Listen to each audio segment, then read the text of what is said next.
What is your approach for not testing since DevOps speed or reducing testing time? I'm not referring to regression or test automation. Do you have a specific example? How do you decide what to test and what not to test? How do you explain what you have not tested? This is not about test automation. I come from, I did a lot of retail before I became a front-end developer, and then I come from e-commerce. So what the heuristic I always used, and it's worked for me, is that the most important path is the money path. If you're testing, I'm sorry for the people who are like testing nuclear reactor software or pacemakers, because it's like it can get really abstract. But this is where I like Deming and the lean manufacturing movement, is they have this whole idea of like value as an abstract quality of the product. Like the product produces this abstract thing called value, and like it might be money, but it might be, it's whatever keeps the lights on, right? So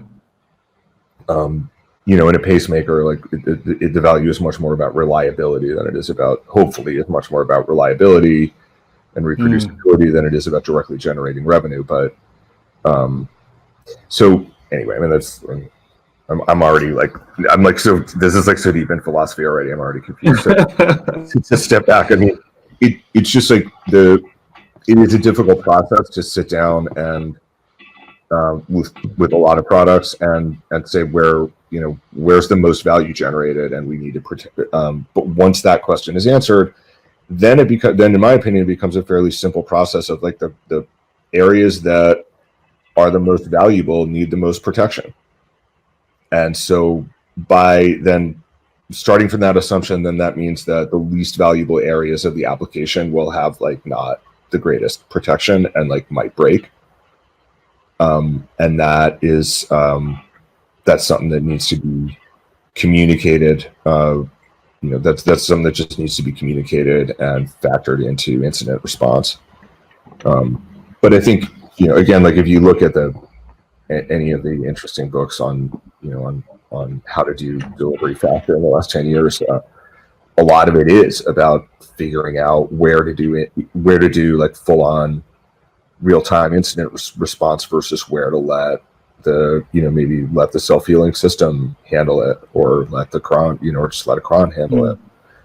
Because again, the expensive thing about ops and test is that people burn out, and the way people burn out is by constantly being told by the system, like, or by by a person or by the system, this is super important, and then it's, so on the ops side, a lot of what DevOps has been is bringing this real laser focus to alerting, and so in a very real way, as testers, the farther we get into continuous delivery and into continuous running of tests, the harder it is to tell the difference between alerting and the tests, and the more likely it is that we're getting alerts from the tests that are now intrusive, because so many people are blocked if the tests are blocked.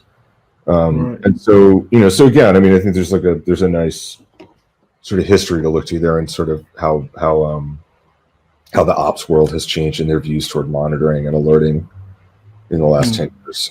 But I think, long story short, I mean, if no customer cries when it's down, it isn't worth spending.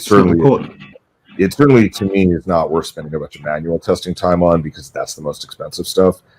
There's a lot of like low cost, sort of almost one-time effort testing. And API testing is the number one thing. I mean, most APIs are composed of like a ton of stuff that is really essential and everyone uses, and it doesn't change very often.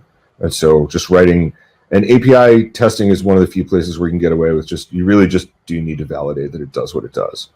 Right. Because the whole thing with an API is the consumers is not sending something to the consumer that they don't expect.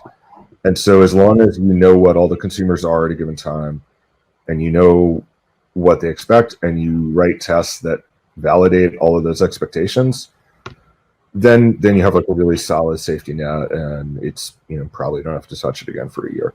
So for, anything, no matter how low value, if it's got an API attached to it, you might as well have an API test. Like that's worthwhile, right? But anything that Selenium, human testing, anything that like fires off an alert to somebody if it breaks, that's really only for things that would make a customer unhappy, or later in the life cycle of a continuous delivery organization. Then like you get into things that are just going to block the continuous nature of work, and those are also worth testing. So.